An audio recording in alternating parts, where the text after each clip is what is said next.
Alright, now it's time to move on to our C portion of this video. And in order to write C code for the Arduinos, we need to download, well, it used to be called Atmel Studio, but when Microchip acquired Atmel a few years ago, they rebranded it to Microchip Studio. So we'll fire up Microchip Studio, and it looks like this. It's kind of a rebranded Visual Studio. I believe it's based on the 2015 version. I can't remember exactly. But anyway, all we got to do here is create a new project. And the type of project we want is a GCC C executable project. I'm going to put this someplace useful, which should already be where I want it. Hello world, C. That should work. And we will call the project Hello World. And there we go. Next step, I need to select my processor. So the Arduino uses an Atmega 328P. Well, the Arduino Uno uses an Atmega 328P. So we'll go ahead and select that processor. And that will create my default project here. And here we go. The next step is I need to, well, let's go ahead and do some cleanup here.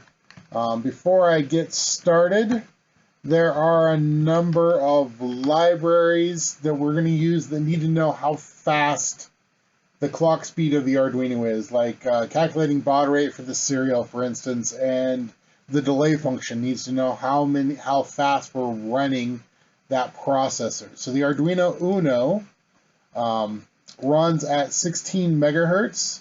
So we're going to right click on the project, go to properties, go to tool chain, and under AVR GNU C compiler there's a symbol section. And we're just going to add a new symbol called F_CPU. The frequency of the CPU is 16 1, 2, 3, 1, 2, 3. So 16 million is 16 megahertz, and we'll make that an unsigned long. So that will define what our CPU frequency is for the entire project, so that we can not worry about having to define it a bunch of places. Now the next step is we need to actually include a bunch of libraries. Obviously, we're going to need the I/O library because we're going to be turning the LED on and off.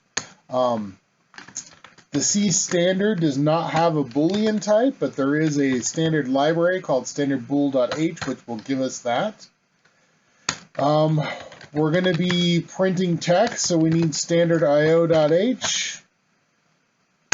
And then we need a we need a delay function, and that's in the utilities folder called util/delay.h. So that's the library for our delays.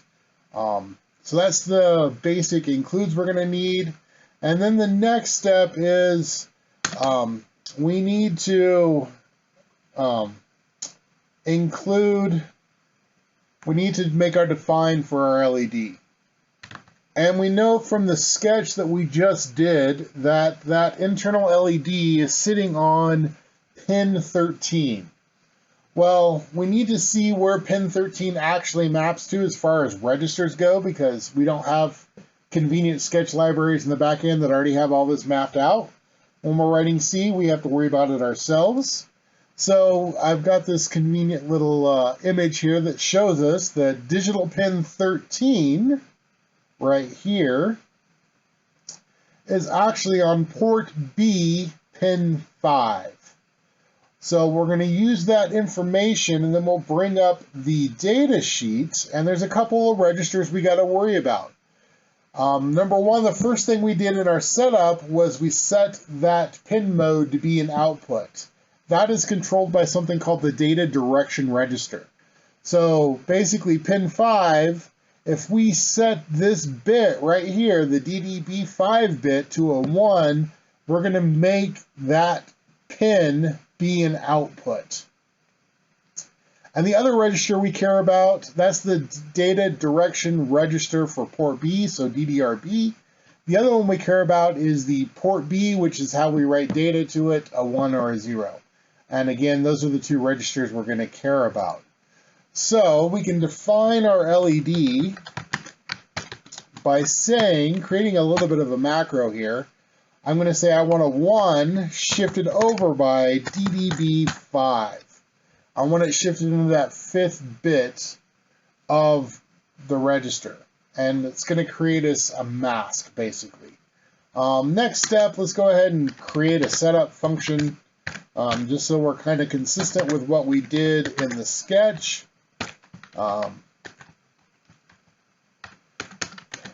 And the first thing we're going to do in that setup function is we need to turn the LED into an output, right? And we're going to do that by writing to that DDRB register. So DDRB, and we're going to say or equals. We want to not change what else is there. We just want to set the 1 bit that we care about. And that's why we wrote it as a macro. It's going to create a mask for us to use with that OR. So we're going to say DDRB or equals that LED.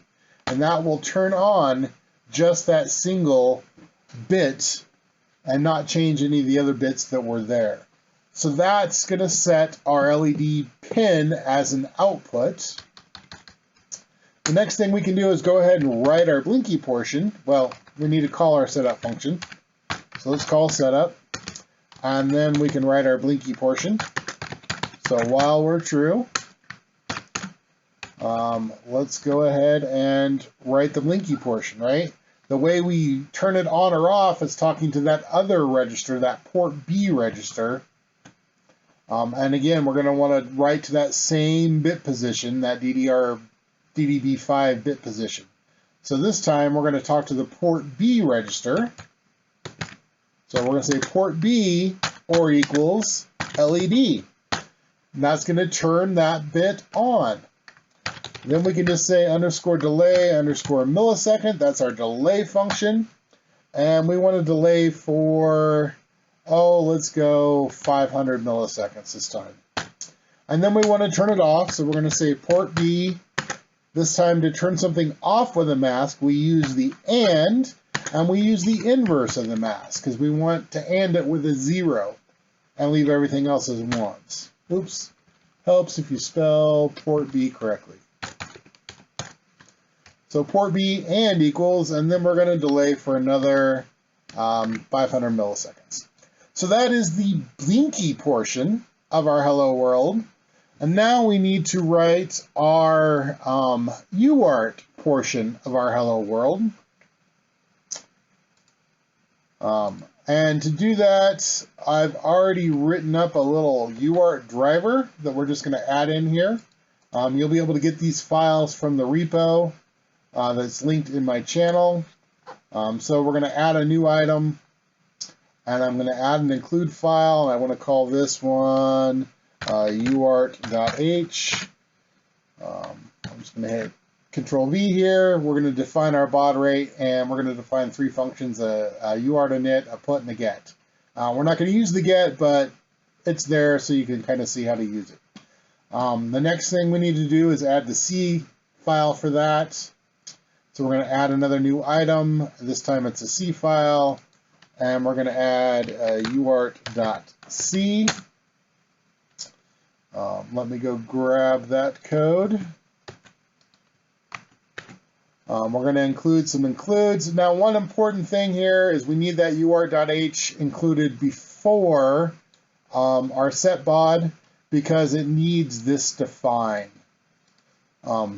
before we do that. And then all we're doing is we're initializing the UART for RX and TX with 8 bits of data, our put function, and our get function.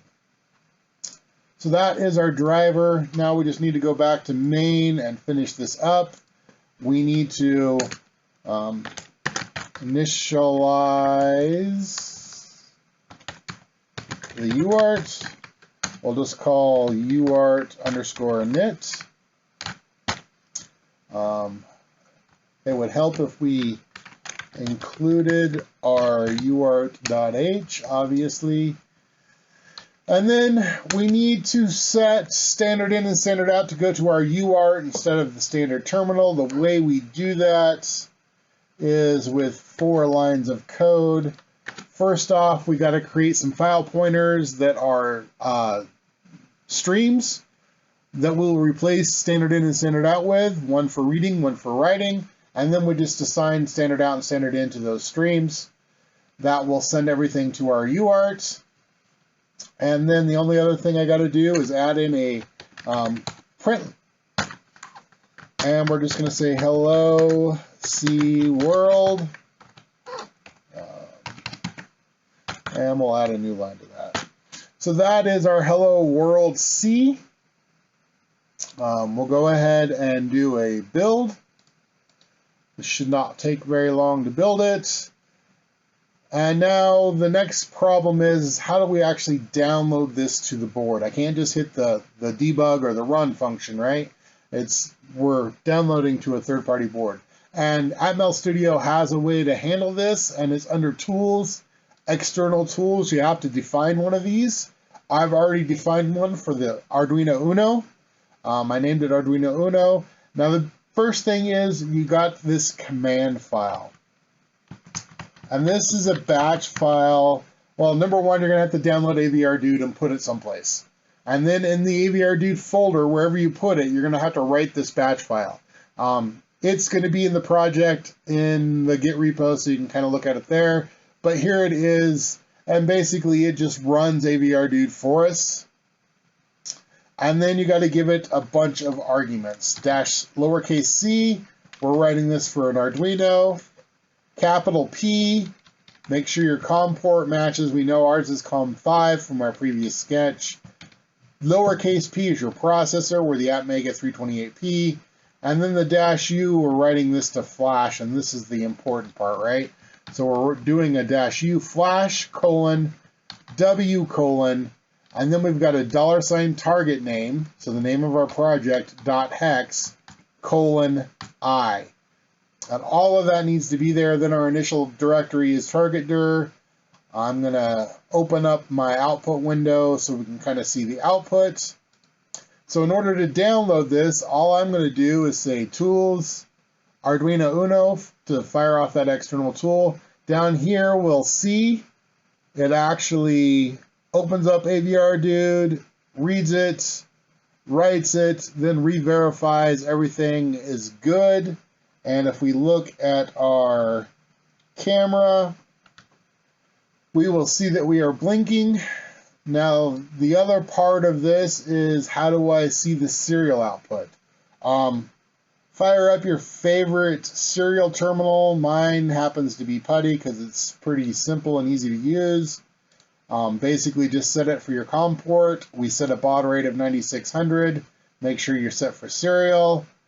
Go ahead and hit that open, and there is our Hello C World, right? We should see that about once a second, and there's our Blinky. So there is our C